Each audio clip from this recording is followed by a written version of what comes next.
Bonsoir à toutes et à tous, bienvenue dans cette édition d'information. Dans l'actualité ce soir, le chef de gouvernement a procédé ce mercredi au lancement des activités de vulgarisation du programme à référence intérimaire 2022-2025, un programme de facilitation des missions de la transition. Son budget est estimé à 108 000 milliards de francs guinéens. Et puis nous irons en Inde, plus précisément à Mumbai, avec l'ouverture du 10e Salon international sur le textile, un rendez-vous mondial qui a connu la participation de plusieurs pays africains de la Guinée. Vous allez le voir, la qualité des produits présentés par les entreprises guinéennes est bien appréciée. Enfin, sport, athlétisme, la moisson a été bonne pour la Guinée lors du Grand Prix para-athlétisme en Tunisie. Les représentants guinéens ont remporté 8 médailles, dont 3 en bronze et 5 en argent. Voilà pour le sommaire. Encore une fois, bonsoir à tous. Tout d'abord, en plus bref et en image, le Premier ministre a présidé la cérémonie de clôture du symposium sur le constitutionnalisme. Plusieurs recommandations sont formulées dans le but de garantir les principes fondamentaux de la démocratie et des libertés publiques. Dans les jours à venir, le Conseil national de la transition va organiser le débat d'orientation constitutionnelle sur la charte de la transition. Nous y reviendrons plus en détail dans nos prochaines éditions d'information. Comme annoncé dans les titres, le chef de gouvernement a procédé ce mercredi au lancement des activités de vulgarisation du programme de référence intérimaire 2022-2025, un programme pour faciliter la réalisation des missions de la transition. Son budget estimé à 108 000 milliards de francs guinéens. Explication, Hadi Kamara. L'atelier de vulgarisation du programme de référence intérimaire de la transition 2022-2025 pris en abrégé est lancé ce matin. C'est un document conçu pour orienter et structurer l'action de l'État afin de contribuer par ses interventions à la réalisation des missions de la transition définies dans la charte. Le budget de ce programme est estimé à 108 000 milliards de francs guinéens.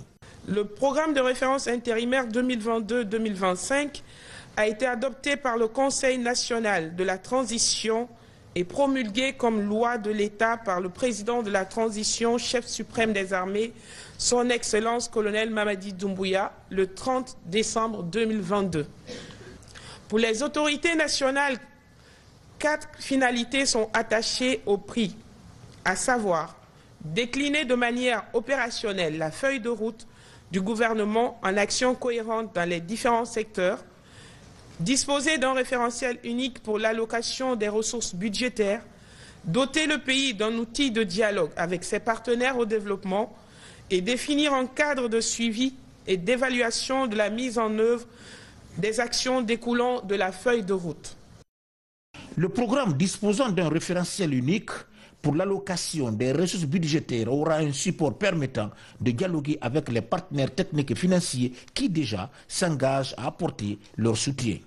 Le programme de référence fait un diagnostic informatif, certes objectif de la situation de référence, en mettant en exergue bien sûr les enjeux, les défis, mais aussi les besoins pour lesquels les concours sont attendus.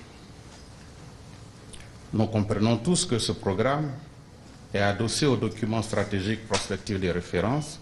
La qualité du programme de référence qui nous est proposé aujourd'hui pour la Guinée est pour nous un document de haute importance qu'il convient donc d'appuyer.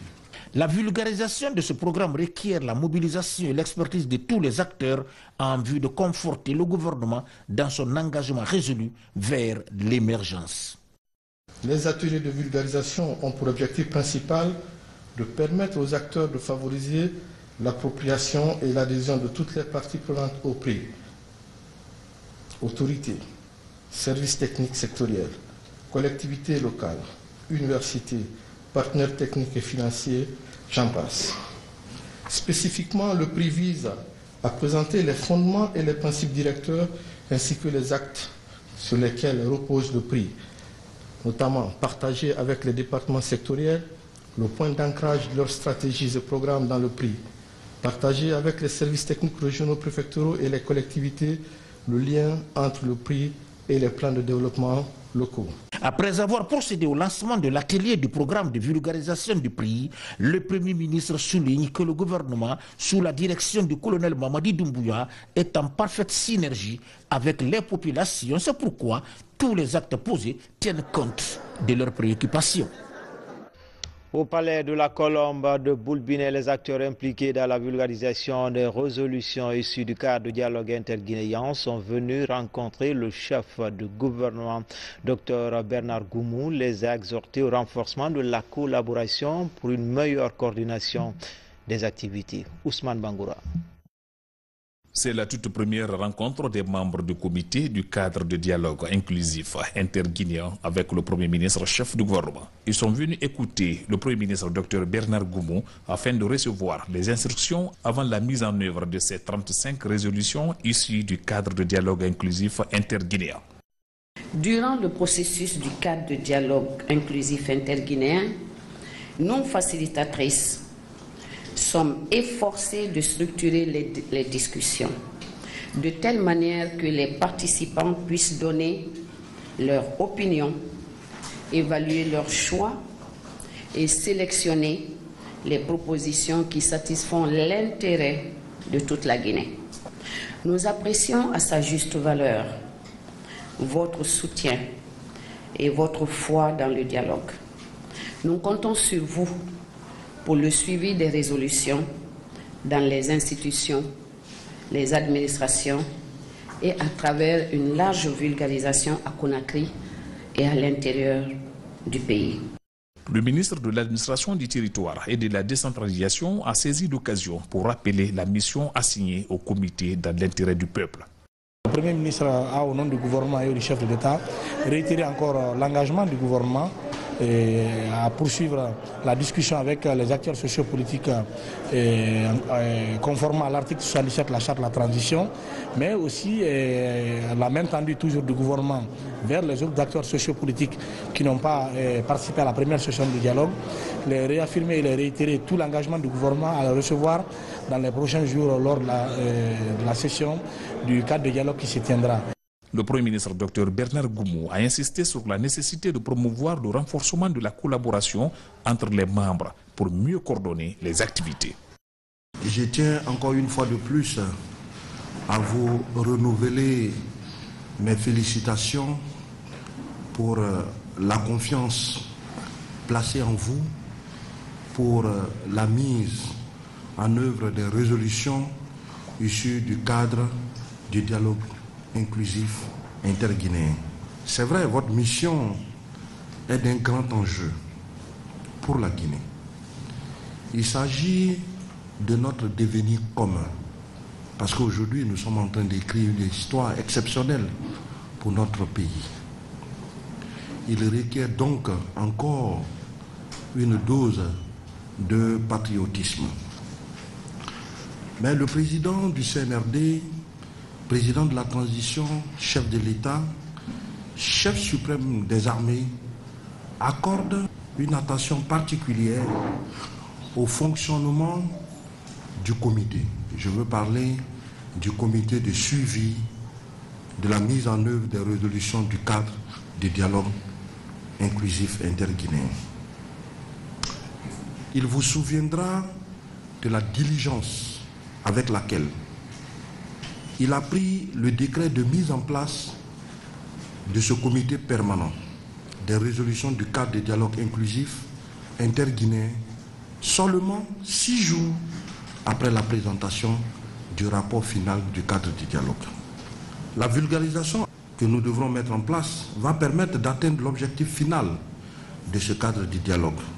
Dans les prochaines semaines, les membres du comité technique de ce cadre de dialogue vont se rendre dans les institutions et les administrations pour une large vulgarisation tant à Conakry qu'à l'intérieur du pays.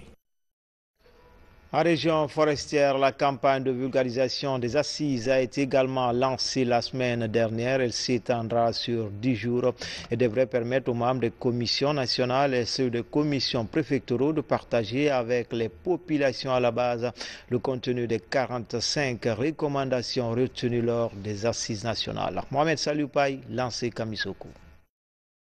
Élaborer une stratégie, un plan d'action opérationnel dans le cadre de la vulgarisation du rapport final des assises nationales est l'objectif majeur des missions des membres du Comité national de vérité et réconciliation dans les différentes préfectures du pays. Les autorités ont estimé que le droit à la paix, qui fait partie des droits de l'homme, rien ne peut se réaliser sans la paix. Donc, en procédant à la mise en œuvre de ce processus de la réconciliation nationale, nous pensons que le gouvernement guinéen, le président de la République sont en train en tout cas de mettre tout en œuvre pour que le droit à la paix, le droit au développement et tout ce qui est lié aux droits de l'homme puisse être une réalité dans notre pays. Notre présence ici aujourd'hui porte sur la vulgarisation des recommandations issues des assises nationales. Cette vulgarisation comprend 45 points qui ont été retenus. Et je pense que vous allez vous retrouver dedans. Et s'il s'avère que dans ces recommandations, nous avons oublié certains points et qui attirent votre attention et qui constituent des préoccupations majeures pour la paix, la réconciliation, le vivre ensemble dans la préfecture de Yomou, vous allez bien entendu nous les redéposer et nous allons les consigner dans un autre rapport additif. En région forestière, notamment à Zérekouré, Yomou et Lola, la campagne de vulgarisation a mobilisé les représentants de toutes les couches sociales autour des 45 recommandations du Comité national des assises qui s'avèrent nécessaires pour le plus grand bien des laborieuses populations. Occasion pour vous inviter non seulement à l'écoute, mais aussi à une participation active au débat qu'a sorti de cette rencontre franche, importante, de nos populations puissent s'approprier des contenus, des documents précieux devant déterminer à l'avenir de notre nation. L'objectif des missions à l'intérieur du pays consiste à partager avec les populations à la base le contenu du rapport issu des assises pour une meilleure compréhension du contenu du dit rapport par les populations. Dans le reste de l'actualité, prévention des risques professionnels en milieu du travail, la Guinée vient de se doter d'un deuxième instrument juridique. Il s'agit du profil national de santé et sécurité au travail. 25 ans après la mise en œuvre de la politique nationale, une rencontre tripartite, gouvernement, syndicats et patronat vient de valider le document qu'on a créé. Suleiman Kamara, Mamadi Terna Kamisoko. En matière de santé et sécurité au travail, 3 étapes sont indispensables pour la maîtrise des statistiques en vue de promouvoir un travail décent. Il s'agit de l'adoption d'une politique nationale, du profil et du programme national. 3 documents qui permettent au pays de se doter de tous les instruments juridiques devant garantir la protection des employés en milieu du travail. 25 ans après l'obtention de la politique nationale, un profil adapté au milieu du travail est enfin validé. Aujourd'hui, ce que nous voulons donner à ce profil national, c'est une participation effective de tous les acteurs et intervenants en sécurité et santé au travail. Durant 2 jours, les acteurs du monde du travail ont apporté leur expérience au document initial de politique nationale de sécurité et santé au travail en République de Guinée. L'idée des initiateurs est de cibler les champs d'application pour améliorer la santé de la population. Il était important que la Guinée puisse se doter, définir son profil pour qu'on sache aujourd'hui quelle est la situation de la sécurité et santé au travail dans notre pays. À ce jour, le ministère du Travail et de la Fonction publique, à travers le Service national de santé au travail, ne dispose d'aucune statistique fiable relative aux accidents de travail. Ce document national, une fois mis en œuvre, aidera le pays à mieux protéger les travailleurs en tenant compte des standards internationaux reconnus par le Bureau international du travail. Les acteurs du projet Chaîne de valeur agricole se concertent à Conakry. Ils comptent améliorer la production du riz en Guinée malgré les potentialités culturelles dont dispose la Guinée. Le pays exporte encore plus de 700 000 tonnes de riz par an. Nobilaï, Moussa Kamara, Sekou Sissoko. Arrosée par de nombreux cours d'eau et possédant d'immenses terres fertiles, la Guinée continue à importer du riz pour satisfaire sa population. Pour freiner cette importation excessive qui affaiblit le revenu national du pays, les responsables du projet de développement des chaînes de valeur riz procèdent au renforcement des capacités des cadres et partenaires du projet sur les chaînes de valeur agricole et marketing. Ce projet vise à atténuer les difficultés, les contraintes majeures qui entravent le développement de la riziculture en impactant positivement sur l'ensemble des acteurs de la chaîne de valeur. Il s'agit là d'un processus consistant à identifier et qualifier les opportunités commerciales rentables. Pour vulgariser la gestion intégrée de la fertilité des sols, les partenaires techniques et financiers du projet s'impliquent dans le processus. L'IFDC a toujours atteint ses objectifs parce que la base de toute activité, surtout l'agriculture, c'est le renforcement de capacité. Il faut que le producteur sache ce qu'il va faire et ce qu'il doit faire quand il se doit faire. Aujourd'hui, nous venons parler, former nos partenaires sur tous les aspects de la chaîne de valeur et qu'à la fin de cet atelier, tout cet enseignement puisse les bénéficier dans les différents départements où ils interviennent. L'objectif est de développer les aptitudes des acteurs des chaînes de valeur du riz en vue d'optimiser les rendements. L'objectif de ce projet de développement des chaînes de valeur du riz est de contribuer à réduire le taux d'importation élevé du riz estimé à plus de 700 000 tonnes par an. La caravane des acteurs de la sous-traitance du contenu local vient de séjourner à Sigiri. Dans cette préfecture, plusieurs entreprises locales ne sont pas formalisées. Pendant 2 jours, la bourse a sensibilisé sur les avantages liés à la documentation d'une entreprise afin de rompre avec le pilotage à vie. Abdul Karim Kamara, Lansana Marie Silla, envoyé spéciaux. Au-delà de l'activité minière, Sigiri est aujourd'hui un grand centre de négoce. L'ingéniosité de plusieurs entrepreneurs fils du terroir reflète cette croissance économique, mais au goût d'inachevé. Problème dans l'obtention de contrats auprès des multinationales et sociétés minières. Ces entreprises, pour la plupart, n'ont pas le calibre adéquat à la formalisation. Un des combats de la bourse de sous-traitance dans la promotion du contenu local.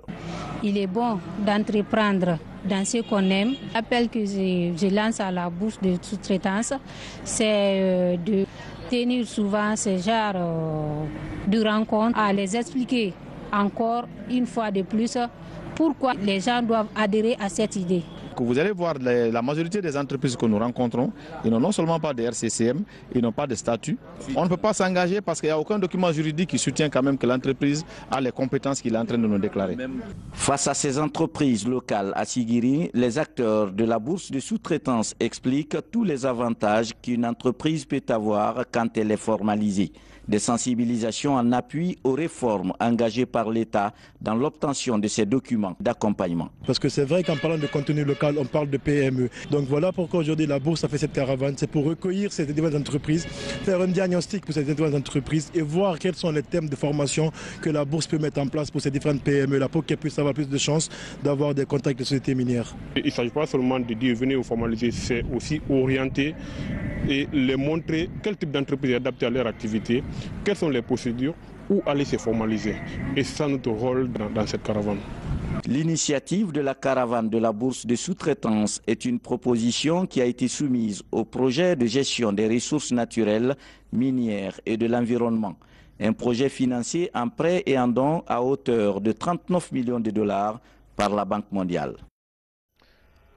Espace éducation, un identifiant unique pour les élèves. La question est au cœur d'une rencontre qui s'est tenue récemment à Mamou.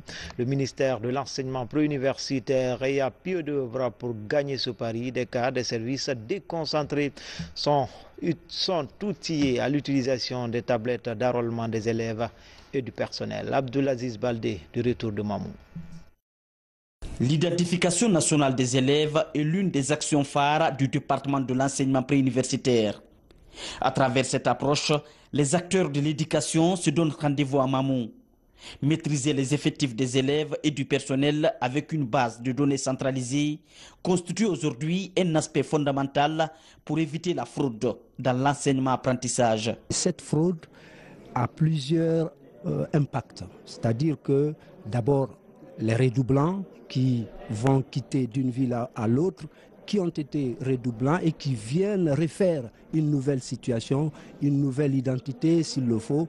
Lorsque ces élèves-là sont pris en compte dans cette base de données avec les empreintes, l'élève n'aura aucune chance d'aller démultiplier ses identités ailleurs. Notre devoir principal est de veiller, en plus de l'application, mais aussi le respect vraiment de l'utilisation de toutes les machines, les appareils qu'on va mettre à leur disposition pour voir si effectivement l'objectif assigné à ces outils-là est atteint. Avec une base de données digitalisée et connectée, l'identification scolaire est plus qu'une opportunité. Le principe qui est voulu ici, c'est assez que l'université même hérite de cet identifiant comme matricule. C'est que l'université ne génère plus de matricule. C'est ça l'objectif lointain. Mais pour le moment, juste on veut gérer le pré-universitaire. Si le pré-universitaire le fait, ça va non seulement nous réduire cette tâche-là, mais ensuite, ça nous permet de recevoir des étudiants déjà identifiés. Donc c'est une très bonne chose. Ici à Mamou, l'opération d'enrôlement des élèves commence au niveau de la 7e année. L'exercice cible les 3 millions d'élèves répartis sur toute l'étendue du territoire national. Le directeur général des examens et contrôles scolaires multiplie les séances de travail à l'intérieur du pays. À Farana, les enseignants de la région apprennent les nouvelles innovations pour moraliser les examens nationaux. Ils comptent corriger les défaillances enregistrées lors des précédents examens. Moussa Bangoura commente les images de Silati Kourouma. Le ministère de l'enseignement pré-universitaire et de l'alphabétisation met des bouchées doubles pour corriger des défaillances enregistrées dans les examens nationaux. Ici à Farana, le directeur général des examens et contrôles scolaires multiplie les séances de travail pour corriger ces imperfections. On a donné des tablettes incorporées avec toutes les informations des candidats au niveau de 3 examens nationaux, plus encore les bactéries de recharge pour que les chargés d'examen puissent se déplacer dans les zones rurales pour faciliter la prise des photos. On nous a fait savoir aussi la vision de Monsieur le ministre de faire en sorte que les examens soient au maximum possible digitalisés, que la main humaine soit un peu loin de façon massive de cet exercice-là. Les enseignants de la région de Farana se réjouissent de la qualité de formation reçue. Ils apprécient surtout le changement de méthode et l'implication des chefs d'établissement dans la prise et la gestion des photos des candidats. Avant, on travaillait manuellement. Il faut prendre l'appareil numérique, sortir avec le photographe, prendre les photos, revenir faire le codage. Mais cette fois-ci, avec la tablette, là, tout est automatique dans ça. Donc c'est une joie pour nous. Tu prends la photo, tout est codé sur le sang et tu es traité en même temps. Aujourd'hui, aucun chef d'établissement ne peut se dire épargner ou écarter réellement quant à la gestion effectivement de l'examen scolaire. Ça nous rassure et franchement, nous sommes prêts effectivement à accompagner effectivement ce service d'examen dans la réussite effectivement de cette mission de tolérance zéro qui est toujours effectivement d'actualité. Par cette méthode, le département de l'enseignement pré-universitaire et de l'alphabétisation compte inverser la tendance à travers la promotion de la culture, de l'excellence dans le système éducatif guinéen. Lutte contre la fraude et promouvoir le mérite dans les établissements scolaires du pays. Des réformes sont engagées pour renforcer le contrôle lors des examens nationaux. Pour l'instant, l'heure est à la sensibilisation des responsables du système éducatif. L'étape de la commune de Ratouma avec Mamadou Saliouba, Abdul Karifa Keita. À quelques mois des examens de fin d'année, les autorités de l'enseignement préuniversitaire mettent les bouchées doubles pour sensibiliser les acteurs du système éducatif. Les innovations et dispositions prises pour la moralisation des évaluations nationales sont longuement abordées. Nous avons constaté qu'il y a assez d'erreurs au niveau des listes, mais on nous a fait savoir que c'est à nous de corriger tout ça là et avant de faire remonter. Donc une fois que la liste est validée et que les examens se fassent et qu'on arrive à avoir les résultats, il n'y aura plus de possibilité de faire une correction. Nous devons sensibiliser tous les chefs d'établissement à avoir un comportement digne des examens pour cette année pour que nous ayons un examen propre. À Ratouma, les 16 délégations scolaires de la commune ont été informées sur les règlements généraux des examens pour la session 2023. Par manque de maîtrise, il y a des comportements indélicats que nous rencontrons dans les différents centres d'examen. Or, chaque année, les mêmes ne surveillent pas. Donc, il faut informer chacun en ce qui lui concerne quelles sont ses attributions et quelles sont les exigences qu'on attend de chacun là où on le pose pour la manifestation de la vérité quant au processus de suivi des évaluations selon les règlements généraux. Après cette rencontre d'information, les innovations apportées dans l'organisation des examens nationaux seront ainsi partagées dans les 1516 concessions scolaires publiques et privées de Ratoma. Dans l'actualité également, au sein du garage du gouvernement, les nouveaux responsables améliorent les capacités opérationnelles des techniciens avec à la clé la promotion du genre. C'est ainsi que 19 femmes ont entamé récemment une formation au CEPERTAM. Ces dames ont été initiées à l'utilisation des appareils et équipements de dépannage modernes. Explication Fatoumata Kourouma. L'une des préoccupations majeures inscrites sur la liste des priorités présidentielles est de mettre les femmes et les jeunes en avant du nouvel État. À cet effet, plusieurs actions allant dans le sens de la formation et de la mise en activité des jeunes, ainsi que la promotion de la couche féminine, ont été engagées par les autorités guinéennes dès l'entame de la transition. C'est dans ce contexte qu'une vingtaine de femmes mécaniciennes issues de l'équipe des garages du gouvernement, en collaboration avec l'Office national de formation et de perfectionnement professionnel ENFPP, ont entamé une formation au CEPERTAM, Centre de perfectionnement aux techniques automobiles et mécaniques. Ces dames qui sont venues ici, ils ont reçu quand même des formations de qualité et de taille dans ce domaine-là, à savoir électronique embarquée. Nous avons axé cette formation sur cette partie-là, parce que ça, c'est vrai qu'il y a la problématique au jour d'aujourd'hui. Et ça pose beaucoup de problèmes sur les garagistes. Il y a la technologie qui se développe. Avec des pannes électriques des véhicules modernes, sans valise diagnostique, la tâche sera difficile. Mais avec cette valise diagnostique et son ordinateur, on peut facilement détecter les pannes. Nous sommes très satisfaits de la formation. Cette formation va ainsi permettre aux techniciennes de prendre correctement en charge les engins roulants de l'État sur l'ensemble du territoire national. Ces équipements modernes ne peuvent pas être utilisés sans la formation. Nous avons jugé utile la femme qui a une certaine place de choix dans le cœur de CNRD. Nous avons jugé utile de leur donner la chance d'être les premières à être formées sur ça. Vous n'êtes pas sans savoir que depuis un moment, les véhicules modernes sont tous électroniques. Si vous n'avez pas le talent requis ou la formation requise pour traiter les nouveaux véhicules, vous ne pouvez pas, quel que soit le talent. Le processus de refondation et de rectification institutionnelle enclenché par le CNRD inclut la valorisation des compétences locales à travers le renforcement de capacités. La fête nationale du Japon ou l'anniversaire de l'empereur vient d'être célébré à Conakry. L'événement est marqué par une réception offerte par l'ambassadeur à sa résidence. C'est pour renforcer davantage les relations de coopération entre Conakry et Tokyo. Mikini Moussa Kamara, Daouda Bansila. Le 63e anniversaire de Sa Majesté l'empereur Naruhito vient d'être célébré à Conakry par l'ambassade du Japon en Guinée. Une occasion pour le nouvel ambassadeur d'inviter ses partenaires pour un échange sur la coopération. Le diplomate nippon a une large connaissance de la Guinée pour y avoir servi en 1994 en tant que directeur général adjoint de l'Agence japonaise de la coopération internationale, section Afrique. Notre collaboration, ça date très longtemps de l'indépendance de la Guinée. C'est une fête nationale pour célébrer l'anniversaire de notre Sa Majesté Empereur Naruhito. Je suis donc maintenant avec, n'est-ce pas, le tissu, costume, tissu guinéen et style japonais.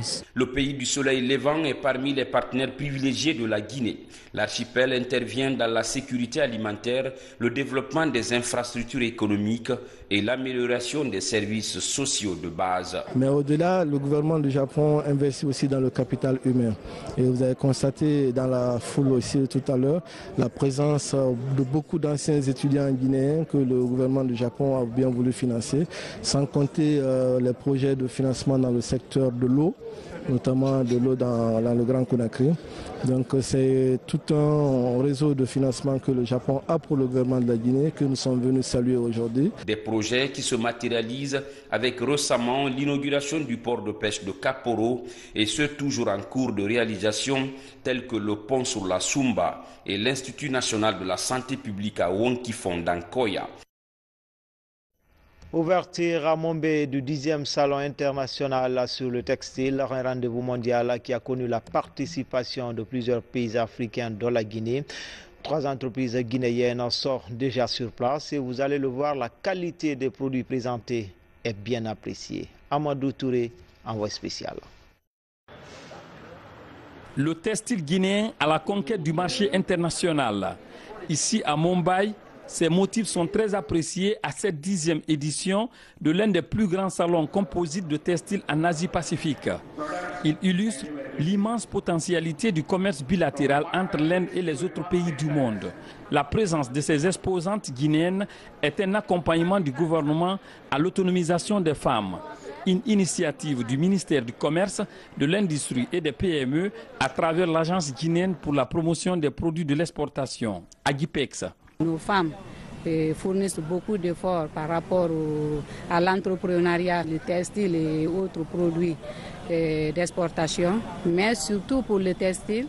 On a un grand souci par rapport à la fixation du couleur, donc raison pour laquelle on a accompagné nos entreprises à venir participer, voir comment les autres font. À ce rendez-vous mondial du donner et du recevoir, des contacts et des partenariats en matière de création du textile et de sa commercialisation, 3 entreprises guinéennes sont représentées. Et quand tu regardes dans une vue panoramique, tu verras qu'il y a assez de Noirs, il y a assez d'Africains, mais c'est la Guinée seule qui a pu exposer et ça c'est une fierté pour nous. Ça nous aide à nous ouvrir plus au monde extérieur. Ça a permis aussi à la population de connaître nos produits, tu vois, parce que ce qui m'a plus marqué, c'est quand j'ai vu les gens venir vers notre stand pour regarder le textile guinéen. Ça m'a beaucoup touché. Ici à Mumbai, la plus grande ville de l'Inde et la capitale de l'industrie cinématographique indienne, est un vaste débouché qui s'ouvre pour le textile guinéen à travers cette participation. Un textile apprécié par sa qualité et son authenticité. Des atouts que les autorités guinéennes veulent absolument accompagner à travers l'agence guinéenne pour la promotion des exportations Agipex. 3e édition du concours entrepreneuriat jeune en faveur des porteurs de projets. La première étape a démarré du côté de Bokeh. Il s'agit de la présélection et regroupe plusieurs jeunes entreprises. Les championnes vont bénéficier de formations en montage de projets et d'une assistance financière. Younoussa Tawel Kamara. Pour la 3e fois de suite, cette structure organise le concours en faveur des jeunes entrepreneurs du pays. Au total, ils sont 900 candidats cette année à postuler sur l'ensemble du territoire national. Ici à Bokeh, les responsables des entreprises présélectionnées rivalisent d'ardeur pour expliquer le contour de leurs projets aux organisateurs. Nous sommes aujourd'hui à l'étape de la présélection dans la région administrative de Bokeh où nous avons 17 projets qui ont été présélectionnés par le jury local en distanciel. À l'issue de la présentation des projets aujourd'hui, 3 projets seront retenus et qui iront à Conakry, qui vont bénéficier de formations en technique de montage de projets, suivi de l'accompagnement à hauteur de 50 millions de francs guinéens par projet.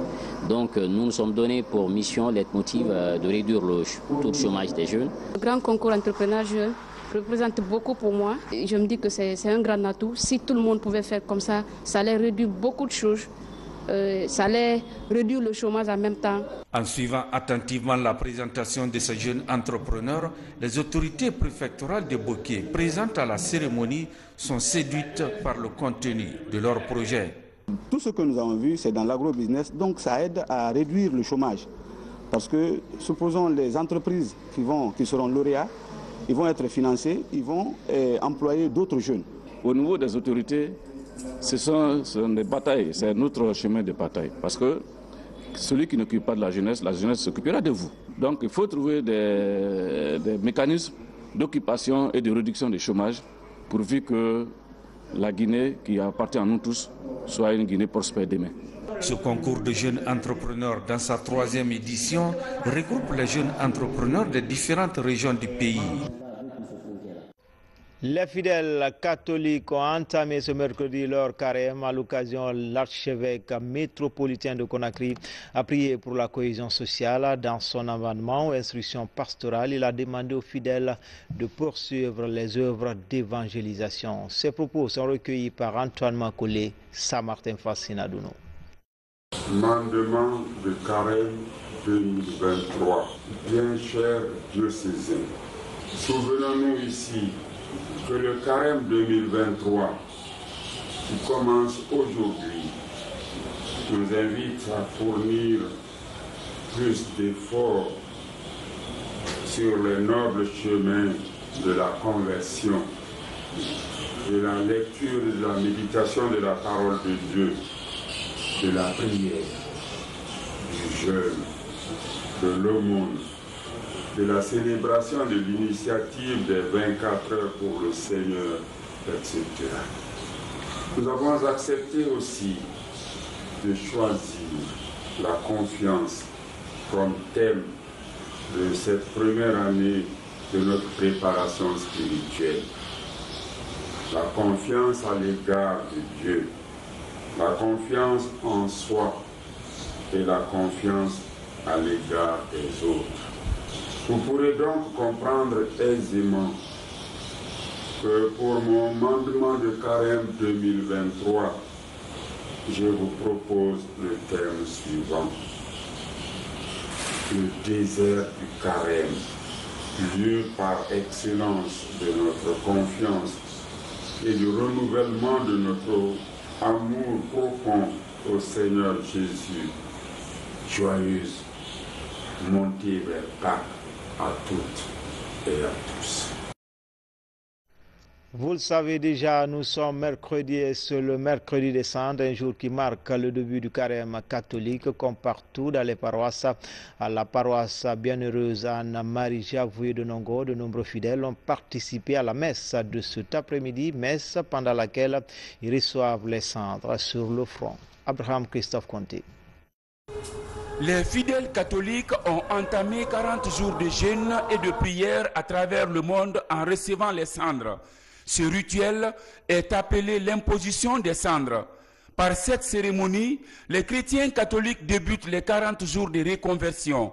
Une reconversion marquée par le jeûne, la prière et l'aumône. Chaque fidèle reçoit les cendres par un signe de croix sur le front. Des cendres qui proviennent des rameaux bénis et qui doivent rappeler les fidèles catholiques qu'ils sont poussière et ils retourneront poussière. Jeûner pour jeûner n'a pas de sens. Celui qui jeûne, il insulte. Il a des paroles blessantes envers l'autre. Ça, ce n'est pas un jeûne qui plaît à Dieu. Et donc, le temps de carême, 40 jours, c'est en lien avec ce que le Seigneur a vécu au désert. 40 jours de jeûne, de prière. Un temps où il a été tenté par Satan. Donc, il a vaincu Satan. Et c'est ça que nous apprenons de Jésus, vivre ce temps en étant en prière, en vivant l'aumône, en vivant dans le jeûne, la pénitence. Avec cette célébration, les textes liturgiques invitent les fidèles catholiques à se mettre sur une route qui mène à la pénitence et à la conversion vers Dieu et les hommes. Le tout par l'effort de carême. Convertissez-vous et croyez à l'Évangile. Un appel auquel les chrétiens s'engagent à répondre avec humilité. Je promets de plus prier, d'éviter d'être avare et beaucoup prier, être en connexion avec Dieu et être aussi charitable envers les autres parce que c'est d'abord ça un bon temps de carême. Si le sel perd sa valeur, ça n'a plus de sens. Ce temps de carême est un temps par excellence où nous devons essayer de revoir notre vie pour être vraiment des modèles de vie que l'Église demande à ses fidèles. À compter de ce mercredi des cendres jusqu'à la Passion et à la résurrection de Jésus célébrée à Pâques, la pénitence doit être dans l'esprit des fidèles catholiques. Pendant cette période du carême, ils sont invités à cultiver plus d'amour, de pardon et de partage. Enfin, la moisson a été bonne pour la Guinée lors du Grand Prix par athlétisme en Tunisie. C'était du 2 au 9 février dernier. Les représentants guinéens ont remporté 8 médailles, dont 3 en bronze et 5 en argent. Kadiatou Traoré. Ils sont 6 athlètes, dont 2 filles, qui ont décroché 8 médailles, dont 3 de bronze et 5 argent, lors de ce meeting du Grand Prix international para-athlétisme de Tunis au compte de sa 17e édition. Ces athlètes ont participé dans les épreuves de 100, 200 et 400 mètres, saut en longueur et d'athlétisme en série filles et garçons. Cette compétition dénommée Grand Prix international de Tunis regroupe chaque année plusieurs pays africains et la Guinée est à sa 4e participation. Cette compétition regroupait plusieurs épreuves. Il y avait 200 mètres dames, 100 mètres dames, 400 mètres dames. Il y avait le saut en longueur et il y avait l'athlétisme pour les hommes aussi. Donc, comme vous le savez, notre athlète paralympique Kadiatou Bangoura, qui a fait toutes ces 3 épreuves et chaque épreuve elle a décroché de médailles. Ça n'a pas été du tout facile avec le climat de là-bas. Donc on s'est battu au fond. On a fait ce que nous pouvons faire et puis on a raccroché les médailles.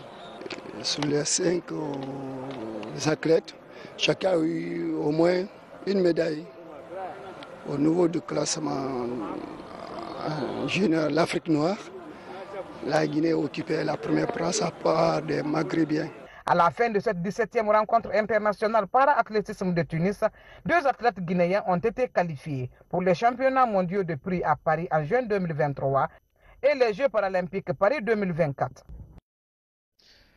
C'était tout pour les infos. Tout le plaisir a été pour moi de vous servir. Nos programmes se poursuivent sur le www.rtgcoloma.info. À demain, Inch'Allah.